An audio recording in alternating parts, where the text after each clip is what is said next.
ស្ដីអ្នកនរគ្នាវីដេអូមួយនេះខ្ញុំបង្ហាញពី laptop មួយគ្រឿងរបស់ក្រុមហ៊ុន ASUS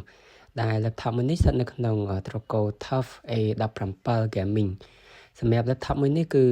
ប្រើប្រាស់ជាមួយនឹង spec AMD ជាដំបូងនេះគឺខ្ញុំធ្វើការបើកជាមួយប្រអប់ឲ្យអ្នកនរគ្នាឃើញថានៅក្នុងប្រអប់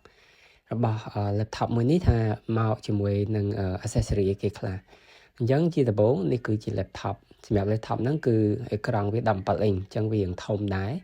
ទម្ងន់វាប្រហែលជា1គីឡូជាងទៅ2គីឡូហើយនេះគឺជាម៉ៅ original របស់ ASUS ស្ថិតនៅក្នុង model TUF ហើយបន្តមកទៀតគឺនេះគឺជាខ្សែ adapter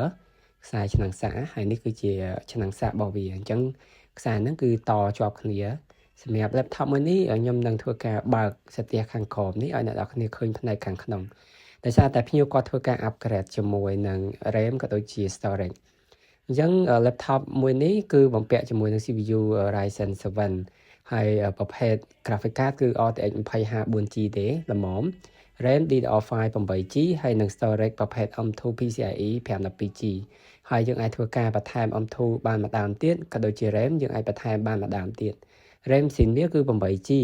ហើយបន្ថែម 8G មួយទៀតគឺ 16G ហើយ storage យើងអាចបន្ថែមតាមនឹងទៀតអញ្ចឹងណាបន្តមកទៀតតាក់ទងជាមួយនឹងរុនI/O របស់វាគឺមានជាមួយ network HDMI Type C ក៏ដូចជា USB Type A Type A ខាងនោះ2 Type A ខាងនេះ1ហើយនឹងរុនចេញខ្យល់ផ្នែកខាងក្រោយ2ហើយនឹងចំហៀង2ទៀតហើយចំពោះ keyboard គឺ full size មានជាមួយនឹងភ្លើង RGB ចូលមកកាន់អេក្រង់គឺ17 អ៊ីងប្រភេទកញ្ចក់ IPS resolution Full HD refresh rate គឺ 144Hz ហើយនេះគឺជាភ្លើង keyboard RGB ផ្នែកខាងលើហ្នឹងគឺរុន speaker សម្រាប់ speaker ខ្ញុំបានតេស្តគឺល្មមមកស្ដាប់មើលរឿងក៏ដូចជាស្ដាប់ចម្រៀងអីសមរម្យវាមិនព្រោះខ្លាំងទេក៏វាមិនខ្សោយខ្លាំងដែរអញ្ចឹងសម្រាប់ laptop មួយនេះគឺតម្លៃក្រោម800ទេហើយបើសិនមកបងប្អូនមានចំណាប់អារម្មណ៍មានចង្អល់អីគឺអាចតាក់ទងខ្ញុំបានអរគុណបាយបាយ